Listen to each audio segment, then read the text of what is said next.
Hi, thanks for checking out this video. We're just getting ready to start working on this. I got a phone call. I had to stop the video and take the call because I've been expecting it here for the last like 20 minutes. And then unfortunately it called right in the middle of just starting the video. So I had to stop that video. And now I'm basically starting a brand new one. So what this video is going to be about is we're going to do hopefully, we'll see, hopefully how to repair video on a Gallagher S50 solar unit. This is just the board is what they sent in to me to work on. And the good thing about most of the Gallagher stuff is on their boards, you can do some work to the board. They do sell some parts for their boards, not everything, and not all boards they sell parts for, but you can do some work to them and get them going. I mean, you can swap out the whole board, but that's expensive, to do. I mean, yeah, the unit's expensive, and the new board's not as expensive as a new unit, but fixing the board is a lot cheaper than buying a new board or a new unit. So that's what we always try to do, try to save money for us on buying parts and you for the repairer in general. So that's what we're going to do. So the S20 Gallagher, the old style big black case one, that's very similar to this one. The customer only sent in just the board only. Sent me the front case with the board attached, which is fine. It keeps the boards together, keeps it kind of protected with the plastic all the way around it. And some people will take the board out. This is a two-piece board with this little cable tied together. It's just basically one board. And they'll fold it together, wrap it all, bubble wrap, and put it in a small box, pat it up, ship it off that way too, which is fine.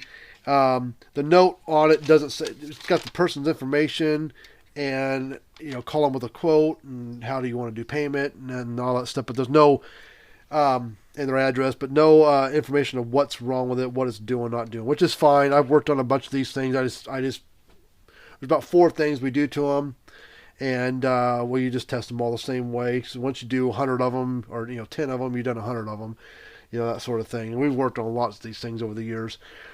All right, so what I started to do, they didn't send a cord, which is fine because the wire harness that's built into it's all wired together on the inside. So if you don't have the cord for it, don't take all that crap out of it just to send the cord. Leave it the way it is, like this.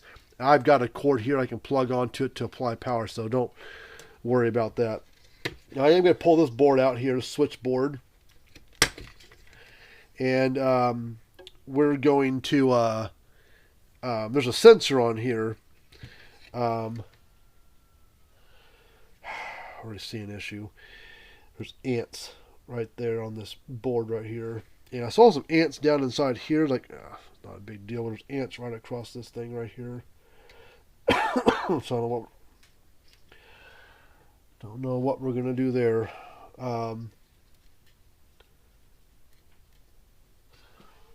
So we'll see. Anyways, there's a sensor on here. There's also a flashing light. There's these 2 little square things right here. I don't know which one's which, but I know once it starts flashing. One of them flashes green, and the other one's a photosensor. It senses the sunlight coming through this little lens right there. And at nighttime, it slows the pulse down. They call it night save mode, what Gallagher calls it. So at night, when the animals aren't as active, typically, depending on what kind of animals you're dealing with, it will slow the pulse down at night to about every 3.5 seconds, give or take. And that is to conserve battery. And so then during the day, sun comes back out. This photosensor senses, okay, lots of sunlight. It lets the unit go back to pulse like every second or so, like normal. And then because the solar panel will run that unit on its own typically if it's sunny enough outside, and the battery's just there as backup when it gets really cloudy out or nighttime. So it will run right off the solar panel. Unless the battery's is pretty low or got a bad cell in it, it has a hard time doing both. Run the unit and try to charge a bad battery. You can't do both. So, but yeah, there's some ants down inside. Well, they're gone now, but right inside this little, what the heck this thing is, it's hard to see even what it says on there. Must be some kind of SCR, triac or something. There's ants right across the leads right there, so I don't know. I could probably heat that up, solder it, desolder it, put another one on there. But I can't freaking read it. It's such a small little dinky thing. I can't read it. They got this coating on there, which even covers it up. But God, I cannot for the life of me read that. I mean, if I got a magnifying glass, then maybe I could read it, but I don't even know if I have a magnifying glass around here. So let's turn the solder iron on just to kind of get it ready. But I'm going to turn the power supply on. Set this to we'll put 12 point something volts in there, and we're going to put power to it.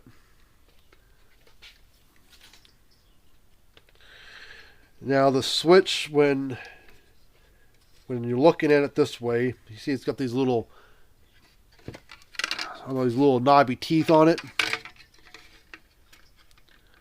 all the way around, and it's got one long one right there. Well, it's sitting like this at like the 6 o'clock position. You need to turn it to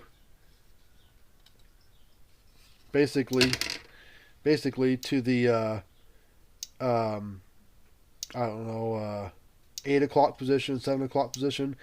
That is on for the switch over here, and you can see it's clicking, so that's good. So those ants didn't bother that thing. Less moving them got them out of the way, and now it's not shortened out. So far it sounds good. It's clicking right along like it's supposed to.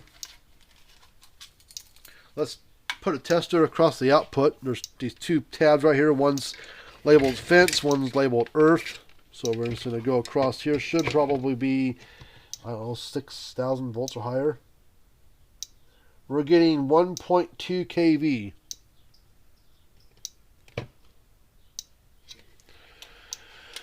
So something's not working right, but at least it's clicking along, so that's half the battle getting to turn on. Let's move this board out of the way. Now we got to dig into this board here.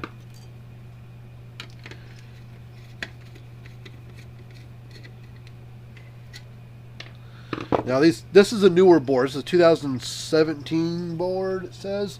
I don't know when the unit was built. They stopped making this model about 2017.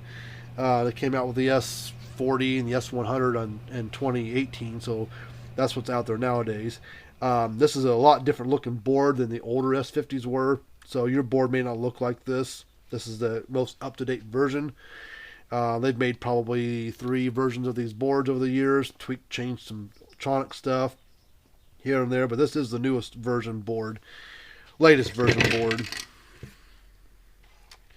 Yep, see ants got in there and kind of boogered up the backside of the board, but I think all that's cosmetic. We'll clean it all off. But those red capacitors, some of the S50s, S20s had red capacitors, some of them had blue, some had red and blue. It's just a color of ink they dipped them in, paint they dipped them in, whatever, but they're the same either way.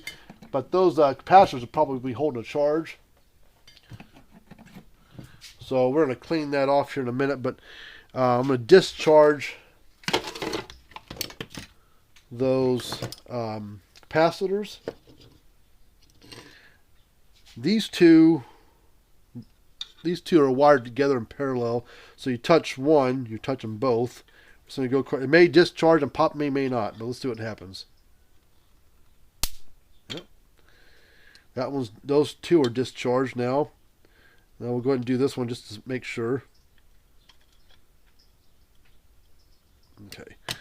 So that's all good. Now let's take this little rotary Dremel type tool. We'll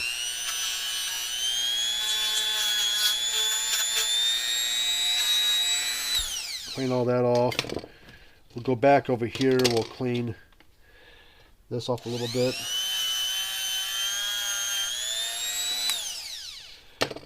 And I did see some ants down inside there, but those are on the top side, so they don't really hurt anything. Can't even get to that one. God dang. Alright. So the first thing I'm going to do is I'm going to remove this transformer from there. I'm going to desolder and pull it off. Let me go make sure I got another one in stock first.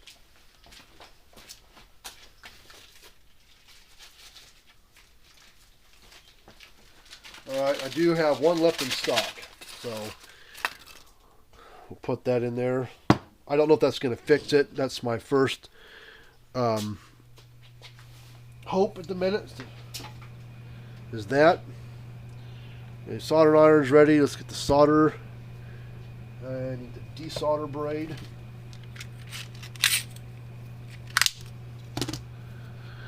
And we'll, there's 4 solder joints. And hopefully these come right off. Sometimes they're like solder from the front and the back side, sometimes on certain boards. And I don't know if this one's like that or not. Some of them have solder on the front side and the back side. Then it's a real, not really a pain. It just takes longer to get all that solder off. So we'll pull.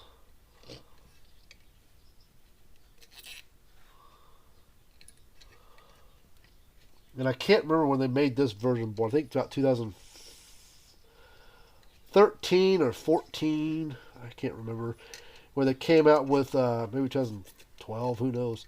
I can't remember when they came out with this version board. It was they don't make any. Haven't made any new updates to it because they discontinued the model. So there's no point in making any improvements because the model is not around anymore as a production model. But they do still make all the parts for it. Well, most of the replaceable parts that break. You can get solar panels. Don't go bad that often. I don't know if you can get solar panels for them. We could probably come up with a way for a solar panel to be put on there, but they don't go bad that often. Hopefully it's good. Oh. Yep, that transformer's got a hole right there in it. Oh, good. We guessed right. All right, now this transformer, yeah, you can see a little burnt spot. That doesn't always happen. We see that stuff or a hole in it, but we kind of lucked out and guessed right that time. All right, now this does go in a certain way, so we're gonna.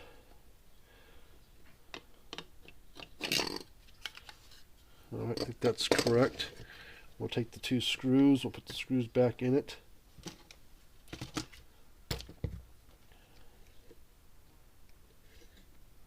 Just that way it holds the transformer for us so we can solder it back up.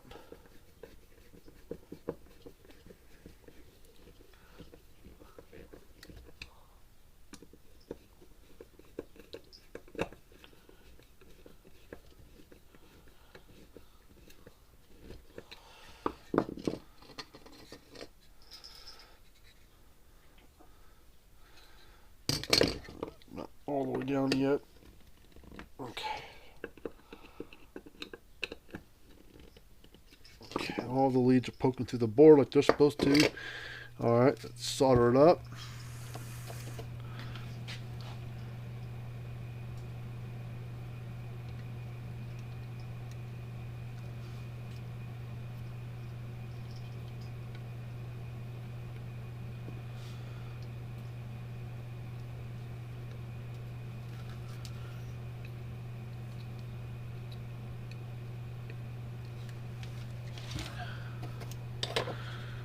Alright.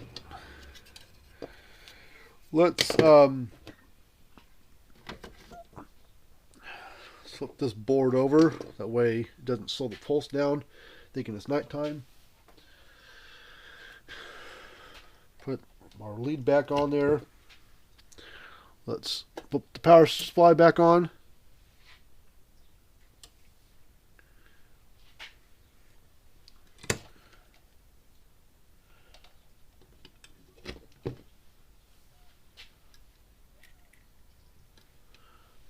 Why is it coming on? Oh, there it goes. My power supply wire is a little loose. Okay, clicking and pulsing again like it's supposed to. Let's go ahead and check the output. We'll go right across the fence and ground leads right here.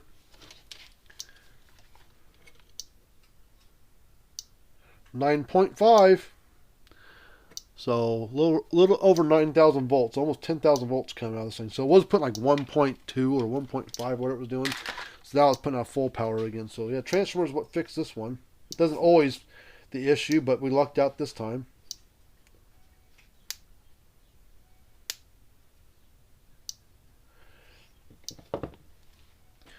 All right, we'll turn the power supply off. unplug that wire. We're going to turn the switch, this outside switch, back to where that little tab is at 6 o'clock. Grab this board, we'll set it down in here, get it lined up. Put the screw back in it. This has got 2 screws in it. Some of the early versions only had 1. That was on this board. And about 2009 or 10, I can't remember when, they made a change to this board. Put a little hole right there, and they made a second screw thing right there to help with installing new boards into units and assembly and everything. Okay, then we'll flip this, we'll rotate the switch back and forth, and we'll look at that little orange thing there, make sure it's turning. So it's kind of have a flat spot. Flat spot kind of goes with that little long tooth on there. It's at 6 o'clock. And you turn it, see it turns.